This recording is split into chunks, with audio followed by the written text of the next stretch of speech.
បើកវីដេអូមកគឺរើវ៉ាលីចេញពី hotel ទៅបឡុងvà là đặc biệt là sao tại ngày ní cứ chừng ngày trong khỏi để nhom nơi Bournemouth so bộ nhom thời check out lươn bắt tay e vài và nó cứ piano ở Ota Sante cứ bộ nhom ở trong đá mơ trong quanh Bournemouth mà ngày sinh chẳng nó muốn làm bộ nhom thưa đầm nà to tiền and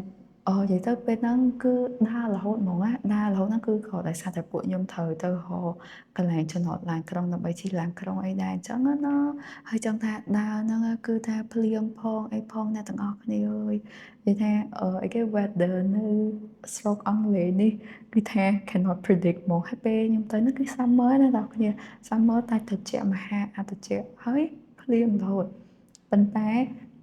about the neighborhoods near Bournemouth and ở đây cái ta nhóm sân lại maintain it's so ngập really good for introvert people vậy mà nhóm purchase lại Bournemouth maintain hai ní cứ nhóm ở on the way từ city center bờ kè dạ so tới nó anh ấy cứ nhóm đào mất đo cái lại xuân bờ kè muối and honestly nhưng mà trăm thà xuân ấy là tất cả cái này and then đã có khơi ở church bờ kè bà tam Google search bà nhớ nó cứ chỉ Richmond Hill Saint Andrews Church hay là khi sẽ thấy ngập ngặt mình ta bên nó ngấp tập bộ ấy cái thaខ្លួនឯងចូលពួកខ្ញុំដើរចូលបានផងស្មានតែគេមកចាប់មកអីតែក៏ពិតអីដើរមើលជុំវិញនឹងបាន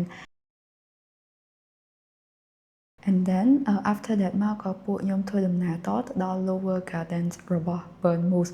ហើយនិយាយទៅសួនរបស់គេមួយអ្នកនរគ្នាគឺធំមែនតើហ្មងគឺ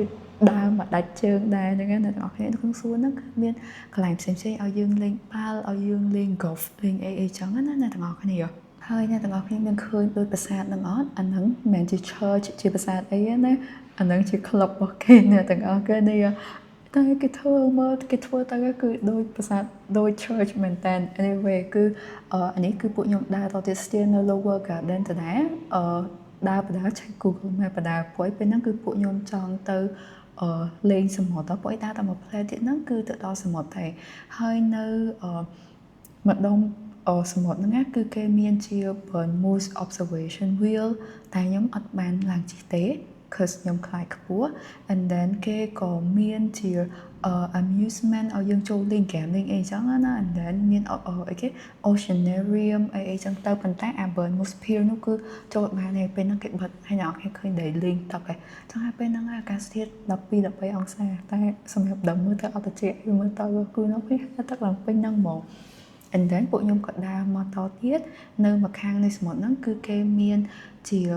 ទេស upside down តែពួកខ្ញុំអត់បានចូលទេហើយដើរក៏ទៅដល់សួនមួយទៀត I don't remember the name of the សួន anyway ហើយក៏ដើរនិយាយទៅពួកខ្ញុំដើររហូតដល់ Bournemouth Shopping Arcade ហើយនៅក្នុងហ្នឹងគឺមាន Waterstone អត់បានចូលទិញទេតែបានសម្ដែងថតនៅមុខហ្នឹងចឹងណា and yeah after ដើរមកអស់ចិត្តហើយគឺបានជិះឡានក្រុងត្រឡប់មកវិញមកអូតែមកយកអីវ៉ាន់ and then ពួកខ្ញុំឡើង taxi ទៅtrain station អត់ចង់និយាយថា that was our first time things about ជិះរថភ្លើងហើយជិះរថភ្លើងលើកទី1ទៀតអ្នកនរគ្នា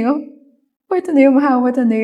អត់ដឹងថាទិញសម្បត្តិរបៀបម៉េចចាត់របៀបម៉េចរបៀបម៉េចទេប៉ុន្តែអរគុណ staff នៅនឹងមែនតើពួកគាត់បានជួយខ្ញុំបាទបើមិនបាទពួកគាត់ទេគឺថាដឹងបានទៅដល់ next destination អត់ទេ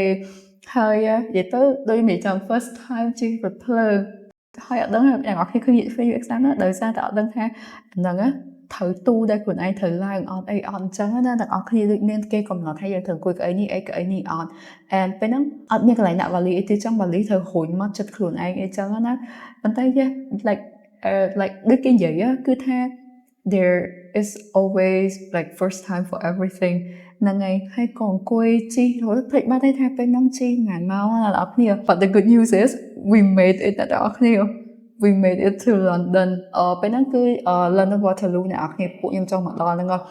ចាចង់ប្រាប់ថាគឺវិញនៅនឹងទៀតពួកអី station គេធំមែនតើហ្មងអញ្ចឹង